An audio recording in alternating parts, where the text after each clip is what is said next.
ቃል በጣም ትልቅ ችግር ተፈጥሯል። ምንድነው እሱ? ናቲን አወቀው የልዑልን ወንድም የዛ ጥጋበኛ ወንድም እና ምን ሆነ? ርዕሰ ተገኘ? ኢዛና ነበር ያገተው። ምን? እና አሁን ከሱም አመለጠ። የመጣሽ ተኝ። በቃ እናንተ ነገር ማለቅ የለውም እንዴ? እቺን ብቻ ተባበረን፣ የፈለግከውን ያክል ገንዘብ እንሰጣለን። አሁንስ በደካማ ጎን የሚመጡብኝ ነገር። እሺ አሁን ምን ላግዛችሁ? ልዑልን ምን? ልዑልን ማገት አግዘን። ምን? ቆይ አመለጠው ናቲ ነው ልዑል?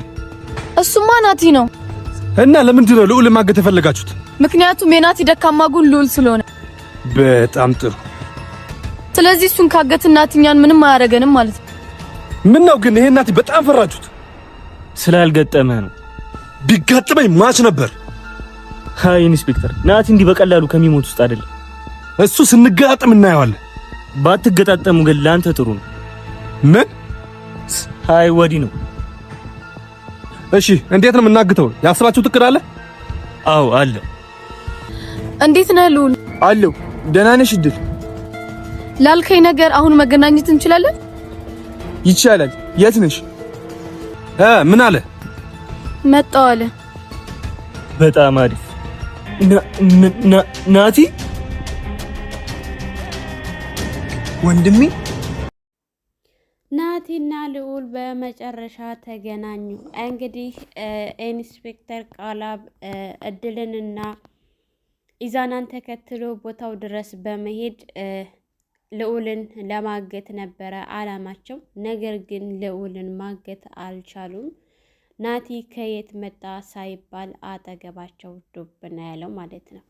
ልክ እንደ መንፈስ ሲመጣባቸው ኢዛናም ሆነ እንዲሁም እድል የናቲ በህይወት መምጣት ፊት ለፊቱ መቆማቸው በጣም አስደንግጧቸው ነበረ። ልዑል ራሱ ወንድሜ እያለ በጣም በደስታ ሲያየው ነበረ። ደስ የሚል ነገር እንግዲህ ልዑልን ሊጎዱት ነበረ አላማቸው። ነገር ግን ወንድሙ ደረሰለት ማለት ነው። ወንድም መከታ ነው የሚባለው ለዚህ አይደለም። ሰላም ውድና የተከበራችሁ የቻናላችን ቤተሰቦች እንኳን ሰላም መጣችሁ። እንግዲህ የናቲ በህይወት መኖር በጣም ሲያሳስባት ነበረ። እድል ከዚህ በፊት ኢዛና ደውሎ እባክሽን እድል እንገናኝና አንድ ላይ መስራት አለብን፣ ምክንያቱም ናቲ በህይወት ነበረ፣ አግቸው ነበረ፣ አሁን ካሰርኩበት ቦታ አምልጦ ወጥቷል ብሎ ሲላት በጣም ተደናግጠው ሁላቸውም በቃ አሁን የናቲ ደካማ ልዑል ነው፣ የልዑል ደካማ ደግሞ ናቲ ነው። ስለዚህ ከሁለት አንደኛቸው ማገት አለብን። አሁን ናቶሎ ብዬ ስለደወልኩለት ይመጣል፣ እናግተው በማለት ተመካክረው እንግዲህ ወደ ቦታው ሄደው ነበረ። ነገር ግን አልተሳካላቸውም ማለት ነው። እድል አልቀናቻቸውም። እንግዲህ አሁን ላይ እነሱ የሚጋለጡበት ጊዜ፣ እነሱ እጅ የሚሰጡበት ጊዜ ሁሉም ነገር ግልጽልጽ ብሎ ወጥቷል ማለት ነው።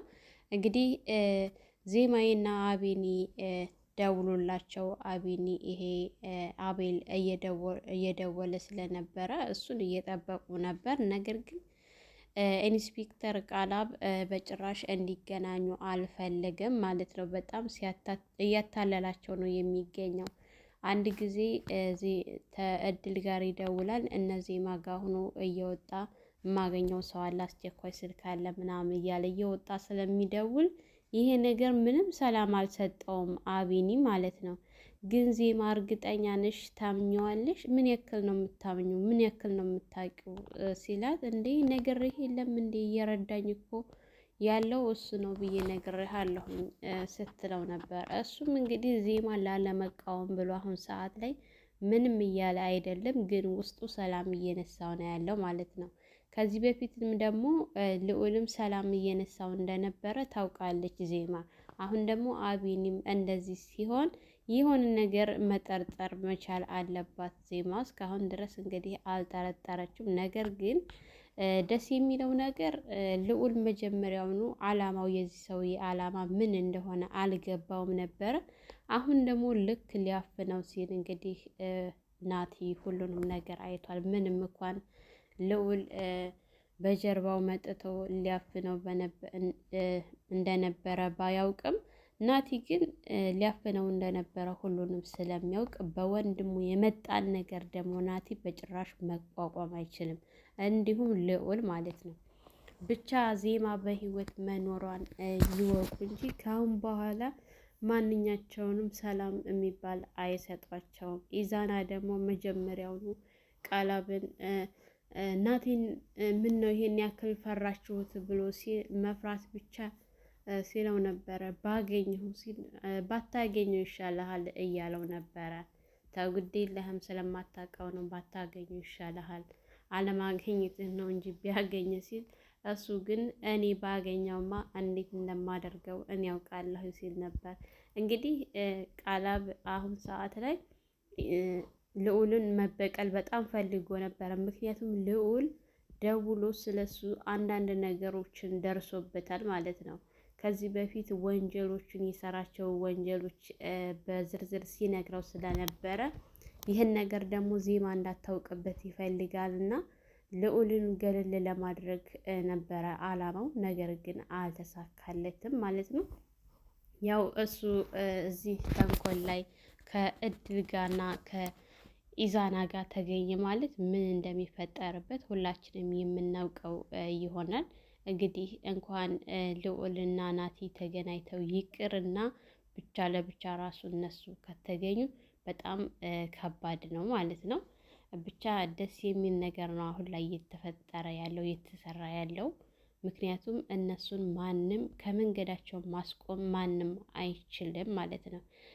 ኢዛናና እንግዲህ ኢዛናና እድል የሚያደርጉት ግራ ገብቷቸው ፈጠው ቆመው ደርቀው ነበረ እየታዩ የነበረው ማለት ነው። ምክንያቱም ኢዛና እንዴት እንደደነገጠ ነበረ።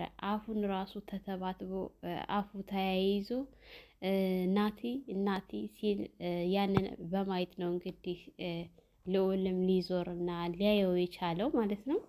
እድልም እንደዛው ናቲን ስታየው በጣም ደንግጣ ፈርታ ወደኋላ እያፈገፈገች ነበረ። ብቻ እንዳያመልጡ ብዬ ነው የማስበው እንደኔ።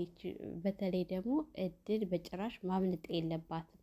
ናቲ እንኳን ይሄ ኢዛና እኮ ደርቆ ቀርቷል። እሱ ማምለጥ ላምልጥም ቢል ሰውነቱ ራሱ አይታዘዘውም ማለት ነው።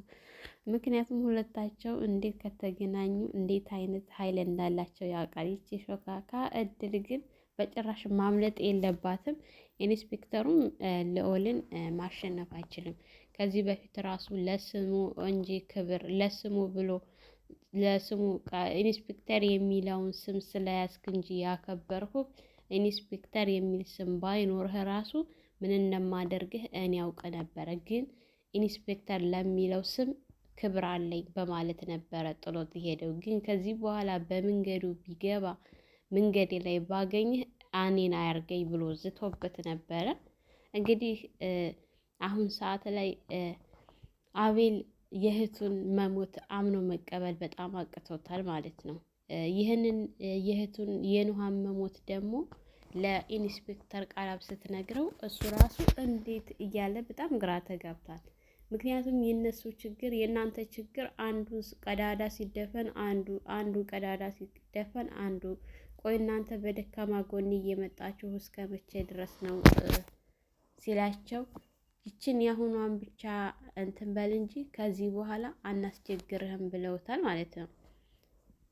እሱም የገንዘብ ነገር ሆነና እንግዲህ ችግር የለውም እናንተ ባላችሁት ነገር እስማማለሁኝ ብሏቸው ተከትሎ ወደ ቦታው ድረስ ሄዶ ነበረ። እንዲሁም ደግሞ አቤልንና ዜማዬንና አቢኒን እነሱንም አሁን ላይ መሄድ የለብህም ተው ብሎ ቢለውም ዜማ ግን ሄደን ተከትለ ነው እንሂድ ምናምን ስትለው ነበረ። እድል ጋር ደውሎ ለምንድን ነው እስካሁን ድረስ እያልኩሽን ያላደርሽ? ቆይ ምን እያሰብሽ ነው? ለምንድን ነው ልጁ እንዳይደውል ብዬሽ አልነበረ? አይ እንዳትደውል ብዬ ሳይሆን ያልኩት ከቦታው ገለል በል ብየዋለሁኝ ስትለው፣ እንደዛ ከሆነ መልካም፣ ምክንያቱም ቢሄዱም ስለማያገኙት ምንም አልመሰለውም ማለት ነው። እንግዲህ ቦታው ድረስ በመሄድ አብረው ነገሩን ለማየት እዛው ቦታው ድረስ ሄደው ነበረ። ነገር ግን አቤል አልነበረም። ያንን ደግሞ ቀድሞ ስለሚያውቅ ምንም ሳይመስለው ተከትሎ ሄዶ ነበረ። ግን ቢሆንም እንደዚህ ሁለታቸውንም ለመጉዳት ይሄንን ያክል ርቀት የሚሄደው ኢንስፔክተሩ ምን ፍለጋ እንደሆነ ሁላችንም ያልገባን ነገር ነው። ይሄ ነገር ደግሞ አቢኒን እያጠራጠረው ነው ያለው። ታምኘዋለሽ እያለ በተደጋጋሚ እየጠየቃት ይገኛል፣ ዜማን ማለት ነው። እሷም እንግዲህ አምነዋለሁኝ። ለነገሩ አመጣጡ እኮ መጀመሪያ ሲመጣ የእውነት ወንጀለኞችን ሁላቸውንም የሚይዛቸውና በቅርብ የሚያጋልጣቸው ይመስል ነበረ። ኋላ ላይ ግን ለጥቅም እንደመጣ በጣም እያስታወቀበት ይገኛል። አሁን ላይ ለጥቅም እንደመጣ ምክንያቱም እድልንና ኢዛናን ራሱ በደካማ ጎን የምትመጡት ነገር እያላቸው ነበር። ያ ደግሞ ጠቀም ያለ ገንዘብ እንሰጣለን ስትለው ሰምተናል ሁላችንም። ለገንዘብ ብሎ እንግዲህ እነሱን ችግር ላይ አደጋ ላይ እንዳይጥላቸው ብዬ አስባለሁኝ። ብቻ አሁን ላይ ናቲ በህይወት ኑሮ እንዲሁም ደግሞ ናቲ ያው በህይወት ካለ በእርግጠኝነት ወንድሙ ጋር ከተገናኙ ዜማን በህይወት መኖሯን ከሰማ ወደ ዜማ መምጣቱ አይቀርምና ልዑል የደረሱበትን ነገር ለነሱ ቢነግራቸው ጥሩ ነው ብዬ አስባለሁኝ። እንደኔ ልዑል ደግሞ ዜማን ታውን በፊት በብዙ ነገር ሲረዳት ነበረ። በእርግጠኝነት ወንድሙን አግኝቶ ዝም እንደማይላት ተስፋ አለን ሁላችንም ማለት ነው። ዋናው ነገር ወንጀለኛ እነማን ናቸው የሚለውን በግልጽ ማወቁ ነው። በእርግጠኝነት ሶስተኛውን ወገን ናቲ ያውቀዋል፣ ምንም ጥርጥር የሌለው ነው። አንድ የቀራቸው ወንጀለኛ አሁን ሰዓት ላይ ያዳ ነው። የያዳን ወንጀለኝነት ካወቁ ደግሞ ከዛ በኋላ ለሚያደርጉት ነገር ሁሉም ቀለል ይልላቸዋል። እድልም ሆነ ዜማም ሆነች አቢኒ ያዳ እንደሆነ ይህን እያደረገ ያለው ይጠነቀቁበታል ከዚህ በኋላ ማለት ነው። እንግዲህ የዜማ የድራማ እስኪ እየገባችሁ ነው? አሁን ሰዓት ላይ እንዴት እያያችሁት ነው? የኔ ከዚህ ሁሉ አሁን እያስደሰተኝ የነበረው የአቢኒና የዜማ መገናኘት በጣም የሚያስደስት ነገር ነው። የኢዛናና የእድል ነገር ግን ሁሌ ተመሳሳይ አንድ አይነት ነገር እስካሁን ድረስ የተቀየረ ነገር ምንም የላቸውም ማለት ነው። ሁሌ ተመሳሳይ ስራ ነው እየሰሩት ያሉት። አሁን ላይ ቀየር ያለ ነገር ቢኖር ዜማና አቢኒ በህይወት መገናኘታቸው ነው። በዛ ያ ተጨማሪ ደግሞ ናቲ እስከ ዛሬ ድረስ ይኑር ይሙት አይታወቅም ነበረ። እሱ በህይወት ኖሮ እንዲሁም ደግሞ ወንድሙ ላይ አደጋ ሊያደርሱ ሲሉ ለወንድሙ መከላከሉ፣ ወንድሙ ጋር መገናኘቱ በጣም የሚያስደስት ነገር ነው። ይሄ ነገር ራሱ አስደሳች ነው ማለት ነው። ምክንያቱም ያልጠበቅነው ነገር ስልኩን ስላወጣ አውጣ ስላለው ኢዛና ከዚህ በኋላ የሚገናኙበት እድል በጣም ይሰፋል ብለን ነበር ስናስብ የነበረው። ምክንያቱም ስልኩ ካልሰራ በምን ያገኘዋል? በፍለጋ ለማግኘት ከባድ ነው የሚለው ነገር አስቸጋሪ ነበረ። ነገር ግን ምናልባት እኮ እኔ ወይ ኢዛናን ወይም ደግሞ ኢንስፔክተሩን ወይም እድልን እየተከታተላቸው ይሆናል ወንድሙን ሊያገኘው እየቻለው ማለት ነው። በጣም ደስ የሚል ጊዜ ነበረ። በተለይ አሁን ላይ እስከሚለቀቅ ድረስ የናቴንና የልዑልን ሲተቃቀፉ ማየት ምን ያክል እንደጓጓሁኝ ለማየት በጣም ጓጉቻለሁ። ይሄ ደግሞ እኔ ጋር ብቻ ሳይሆን ሁላችንም ጋር ያለ ነው። ሁላችንም ስንጠብቀው የነበረው ነገር ነው። ደስ የሚል ነገር አይተናል። እንግዲህ የዜማ የድራማ ማለቂያው እየደረሰ ይመስላል። ምክንያቱም አንዳንድ ነገሮች በግልጽ እየታዩ ነው። ወንጀለኛ በቅርብ ሁሉም ነገር እየተጋለጠ እየመጣ ነው። አሁን የቀረው አንድ ያዳ ነው። እሱም ደግሞ ከአሁን በኋላ የሚያዝበት ወይም የሚደረስበት ጊዜ ቅርብ ነው። መቼም ሞት ብሎ እንደወጣ እስካሁን ድረስ ይቀራል ብዬ አላስብም። ንኋ ግን የእውነት ሞታለች። ንኋ የእውነት በጣም ነው የምታሳዝበው ማለት ነው። ለእሷ ሞት አይገባትም ነበረ። ሞት የሚገባው ስንት ሰው ባለበት እሷ መወገድ አልነበረባትም። እድል እንግዲህ መስሏት ያደረገችው ነገር ነው። ብትኖር እሷም በህይወት እንደ ሌሎቹ በህይወት ብትገኝ እኔ በጣም ነው ደስ የሚለኝ ሀቂቃ ማለት ነው። ምክንያቱም ንኋ በጣም ምስኪን ናት። ለንኋ ጭራሽ ይሄ አይገባትም ነበር። አቤል ራሱ እንግዲህ ለጥቅም ብሎ የገባበት ነገር ዋጋ እያስከፈለው ነው። ለእህቱ ጊዜ እንዳልሰጣት ቦታ እንዳልሰጣት አሁን ላይ ቢያገኛት እንደሚክስ ምናምን የእህቱ ነገር በጣም ሰላም ነስቶታል ማለት ነው።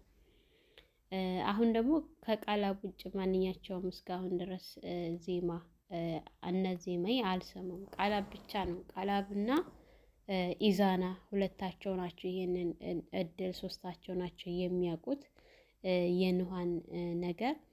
ንኋ ግን ብትኖርና እንደ ሌሎቹ ልክ እንደነ ዜማ እንደነ ናቲ በህይወት እንደተገኙት እሷም በህይወት ብትገኝ ድራማው ቢያልቅ ደስ ያ። በተለይ ደግሞ ያዳ ወንጀለኛ እንደሆነ ብታውቅ በጣም ነው ደስ የሚለው። አቤልም ምንም ነገር ሰዎችን ሳይጎዳ በእርግጠኝነት ከዚህ በኋላ አቤልም የሆነ ነገር ያደርጋል ብዬ አላስብም። መቼም ልዑል እያለ የሆነ ነገር አያስደርገውም። ልዑል የማንም ሰው ህይወት እንዲጠፋ አይፈልግም። ማንም ሰው ወንድሙ ጠፍቶ ምን ያክል ስቃይ እንደተሰቃየ ስለሚያውቀው አቤልን ቢያገኘውና አቤል ስለ እህቱ ያለውን ነገር ቢነግረው በእርግጠኝነት ይረዳዋል ማለት ነው። እነሱ ከተጋገዙ እነሱ ከረዱት ሁሉም ነገር ቀላል ነው። እስካሁን ድረስ በህይወት የእውነት ካለች ንኋ ያው ሌሎቹ እንደተገኙት እሷም የምትገኝበት ጊዜ ቅርብ ነው ብዬ አስባለሁኝ። የእውነት ደግሞ እድል እንግዲህ ዜማን ገላት ከሆነ ከባድ ነገር እንደሚገጥማት ምንም ጥርጣሬ የለው። ምክንያቱም እሷን የሆነ ነገር አደረገች ማለት ያዳ ይሄን ነገር ቢሰማ እሷ ላይ ከባድ እርምጃ እንደሚወስድባት ምንም ጥርጥር የለውም ማለት ነው። ሰላም ሰላም፣ ውድና የተከበራችሁ የቻናላችን ቤተሰቦች እንኳን ሰላም መጣችሁ። ለልጅ ሙቤ አዲስ የሆናችሁ ላይክ፣ ሸር፣ ሰብስክራይብ በማድረግ ቤተሰብ እንድትሆኑ እያልኩኝ ለዛሬ ነበረን ይሄን ይመስል ነበረ። በሌላ ቪዲዮ ተመልሼ እስከመጣ በያላችሁበት ፈጣሪ ይጠብቃችሁ፣ ሀገራችንን ሰላም ያድርግልን፣ ወጥቶ ከመቅረት ይጠብቀን እያልኩ ሰነበታችኋለሁ። መልካም ቆይታ ይሆንላችሁ።